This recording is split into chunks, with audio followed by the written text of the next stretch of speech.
ये दीप देखबी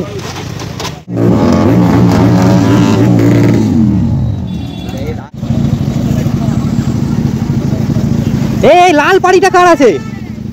লাল পাড়ির ওনার মাইরি না। বাবার বাইকটাও আজকে সিরা লাগছে, চকচক করেছে, দেখো পেছন পর্যন্ত পুঁছে দিয়েছে।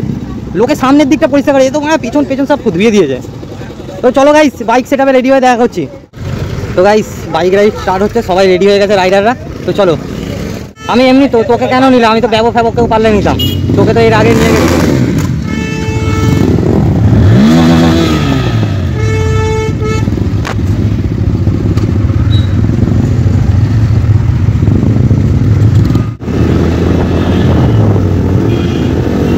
গাইস আমাদের বাইক রাইড স্টার্ট হয়ে গেছে, আর আমরা এক লাইন ধরে নিজেদের লাইন আপে যাচ্ছি। আর চেক করো গাইস, যে গাছগুলো দেখো মাইরি, দুপাশ দিয়ে ঘিরে আছে, বেশ সুন্দর বেশ সুন্দর। বাবাই কোথায় গেল? আরে পা তোকে তো দেখতেই পাচ্ছি না, তুই তো হাওয়ার বেগে যাচ্ছে, হাওয়ার বেগে। अरे बोले ना रेस लगाना है तो लगाइयो, लेकिन 150 को मत लाइयो। ना ना একটু বুঝে শুনে ভাড়া, ওরা ভাড়া চালিয়েছে, তুই এই 1-1.5 মাস হচ্ছে বাইক নিয়েছিস।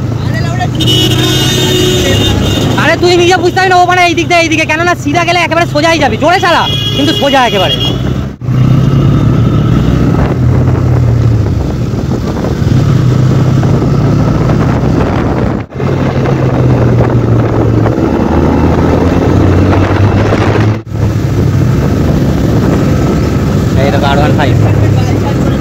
না না তুমি পাগলা সোজা তো, এই যে বুড়ো তো R15 এত ভালো চালায়, বুড়োর মুখটা দেখেছিস? আরো একটা হেলমেট কিনে নিবি 2-3 হাজার টাকা, 4,000 টাকা 5,000 টাকা দিয়ে। হ্যাঁ কেমন সেবকদের মতো নয়, তোর মুখটা এখন ক্লিন আছে তো, ফট করে একটুখানি দাগ ফাঁক লেগে গেলে কেমন লাগবে বলতো? বিশাল না কোথায়? চ আরে এতটা সাইডে আসিস না, তাহলে আমরা কি দিয়ে যাবো মারা? এই ফুটপাথ দিয়ে যাবো আমরা, পুরো মারা গা ঘেঁষে চলে আসছে।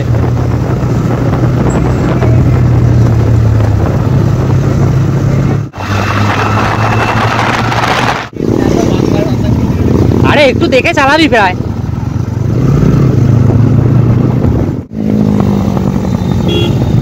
ভিড় দেখো ভাই,